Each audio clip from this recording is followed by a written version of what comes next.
In this video, I will show you how to buy crypto with Apple Pay on Crypto.com.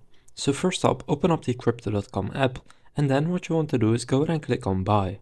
Now once you've clicked on buy, select the cryptocurrency that you would like to buy. So for example, if I want to buy Binance Coin with Apple Pay, then I'll just select Binance Coin right here.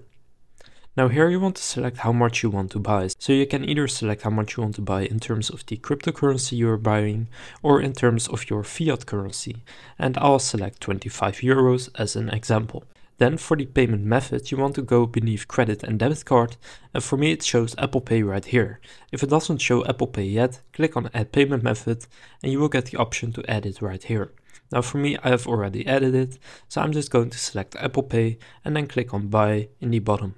Now here click on buy with Apple Pay and actually go ahead and pay for it, and then you will have bought this crypto.